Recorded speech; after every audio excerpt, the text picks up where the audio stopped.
This thing working? God, that sucks. You know what, I'm gonna share, this will probably be a short video for tomorrow, I don't care, I'm gonna share that one. I'm gonna read that last email right now again. I think I got enough light out left, and then I got a header. This is one hell of a frickin' story, guys, and hopefully this SD card doesn't screw me. I got a tiny mini tripod on this GoPro.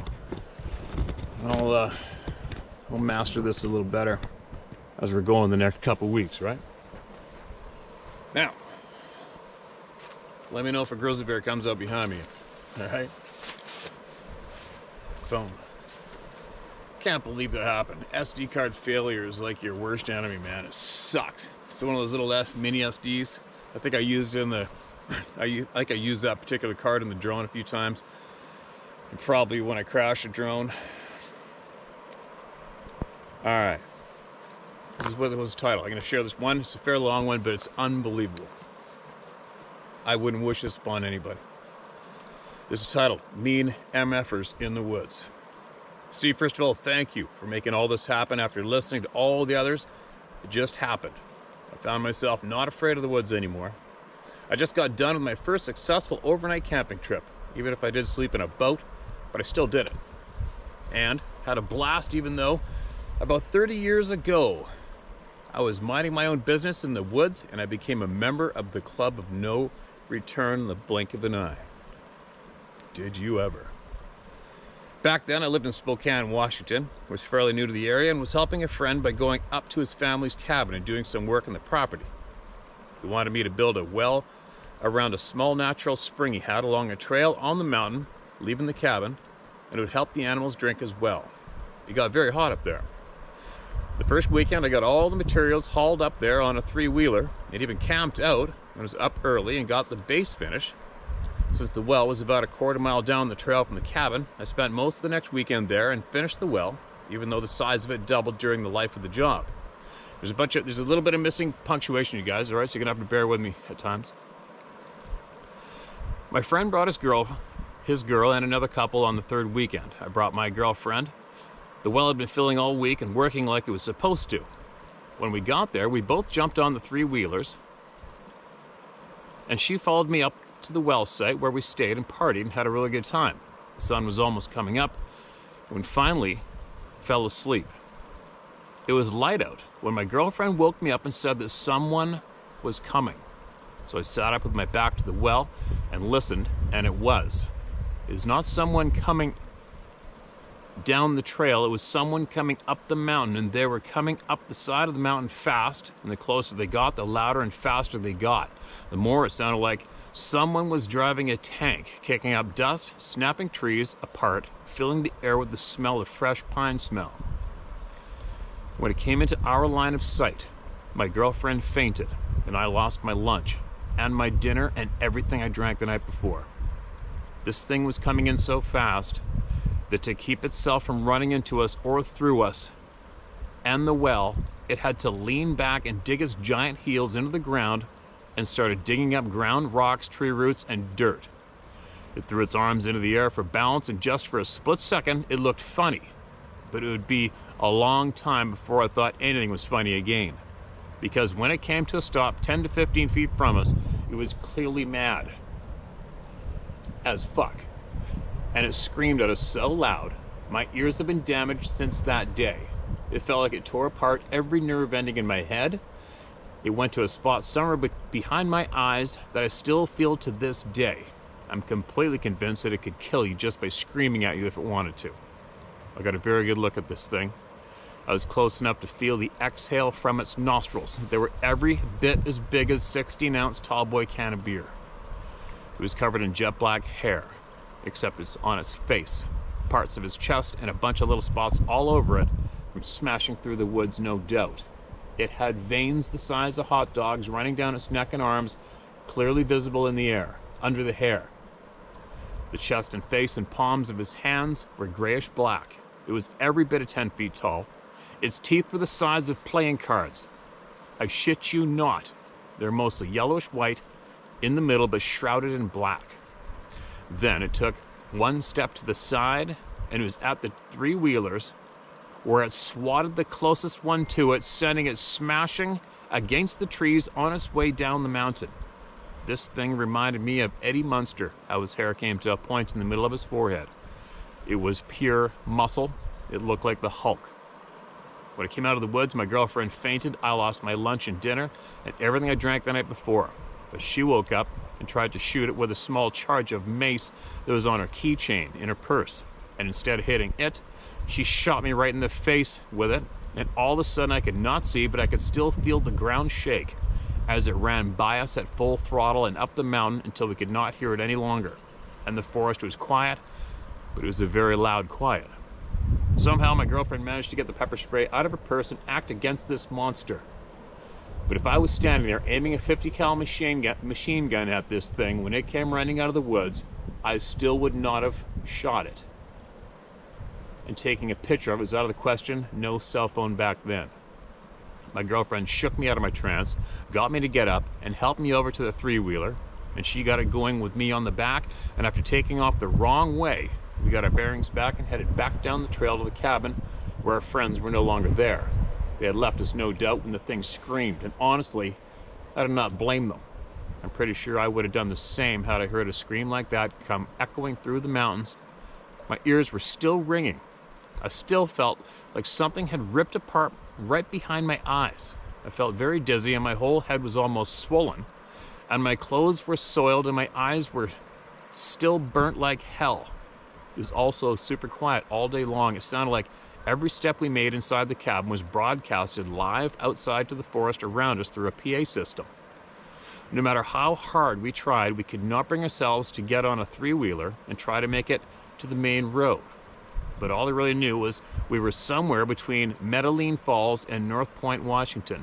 I didn't feel like guessing when it came to running for our lives, so we waited and were wondering whether or not our friends were coming back for us, and it didn't look like it.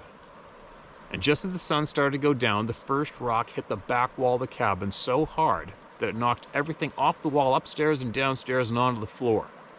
Before we even knew what was going on, the second rock, the size of a volleyball, came smashing through the wall this time, and it hit the front wall of the cabin, almost going all the way through both sides and breaking windows, and knocked the front door wide open. Our only cover in the whole place being a kitchen cabinet the sink was in. So not only was he back, he brought a friend. We could tell by the force of the rocks hitting the wall that there were two of them. We could also hear them move around and talk gibberish to each other. We never actually saw him again, but there was no mistake that he was there. During the day, we were racking our brains trying to figure out what we did to piss this big ugly motherfucker off. Did it have something to do with the well? Were we too drunk and loud? Was our fire too big? We never felt uncomfortable at all the whole night. We did not have a clue. After all, the well was a place that, as we were sitting there almost getting killed, was filling up so animals could have a nice water supply to drink from. During hot days on the mountain, it finally came to me that this thing was on its way up the mountain that day on its own, and we just happened to be sleeping in its path. That, and just as soon as the rocks started, they stopped. We stayed huddled in the corner the whole night until morning, with the front door wide open. At first light, my friend showed back up without his girlfriend, but he had 5 of his local friends with him, and according to him, they were all armed to the teeth. Yeah, right, I thought. I saw 2 deer rifles, 2 shotguns, and a .45. To them, that was armed to the teeth, in their book, but not mine. If they would have seen that monster before any time growing up there, none of them would have even showed up, and none of them claimed that they had, and I believed them. My friend said that that cabin had been in his family for generations, and he never heard a scream like the ones he heard that morning or saw anything like we did, for that matter. When I got back to Spokane that night, I was afraid to live in that city again and was making plans to leave back to Phoenix as soon as possible. We tried talking to each other about it in the next few weeks, but it was like we saw and heard different things. I could tell we were already growing apart in that short time we were back. I bought myself a 50 cal Desert Eagle to carry around until I could get out of town with, and bought my girlfriend a 9mm Glock. And 3 weeks after that, I got a call at work from detectives, and was almost ordered home because my girlfriend, the one The one who hardly felt fear like I did, who helped me out of the woods, who acted against that thing, who tried to protect me from a monster, shot herself while I was at work with the gun I had bought her. That sucks ass. Her family, friends, and everyone she tried to warn laughed in her face. But like I said, Steve, all of that has been lifted off my shoulders a little bit at a time with each encounter you shared with us, until one day, not too long ago, was just gone. And I know it's just a start, but like I said, I've already been camping in the wilderness overnight, and I have more plans to do so, including moving back to Spokane because I loved it up there. Thanks again, Steve. Feel free to use my name, because after that weekend, I never gave a shit what any fucking buddy ever thought of ever again. Thanks to all the encounters sent in. They helped a lot. Never would have gotten back out there without all the How to Hunt family. Thanks, Don Kwiatkowski. I hope I pronounced your name close enough, Don. And that is one hell of a shit-eating experience.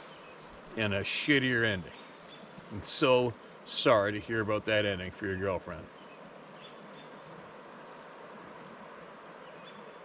You imagine not having any clue about this topic, none at all, and having that happen.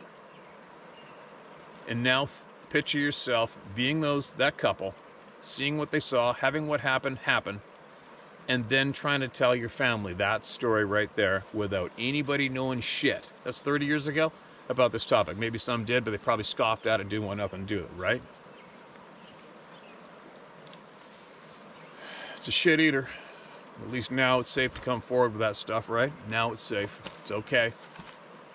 And there's thousands of other people have seen this, basically the same thing. Not as intense. It's not that common for people to have seen something that intense, but we have had similar, right? People have been that close to them in the past. What a sight. But anyway, Dan, I'm going to cut this short, and for you personally, maybe possibly in the future, once I get the cave set up, and I'll find a tech geek near me somewhere who wants to come and set it up so that it can all be operated smooth, and possibly maybe you and I will have a conversation about what happened, and we'll do it. We can either do it privately or live in front of everybody here at the house. We'll call this the house, all right? And then, and hopefully we can help you even more, possibly from doing that, all right? And it'd be interesting to hear you retell that experience to us with all the details you remember. Veins the size of hot dogs running down its frickin' neck. There's a descriptive, right? Probably very accurate. And you know what veins have in them? Veins have blood in them. And you know what you feel when something exhales? That's oxygen. And when you got oxygen, you got lungs. And when you put holes in lungs, you die. I was thinking about that earlier. You're damn straight we can kill these damn things if we had to. Not a doubt about it.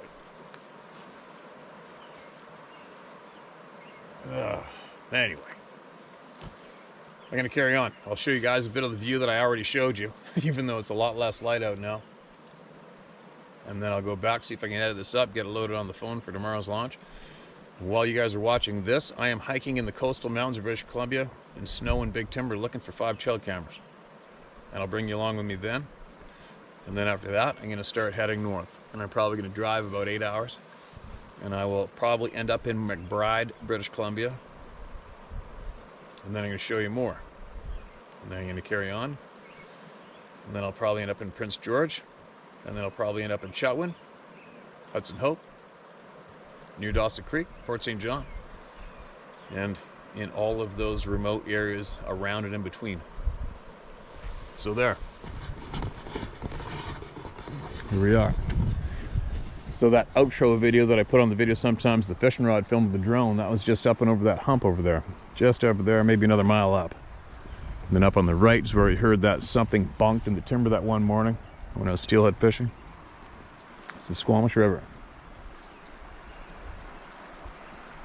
Anyway. There you go. Short, but that story deserved all the attention, I feel, from all of you this time out, right? Now, here I go. Hopefully this works, and you guys will be watching this tomorrow. and I'll be back.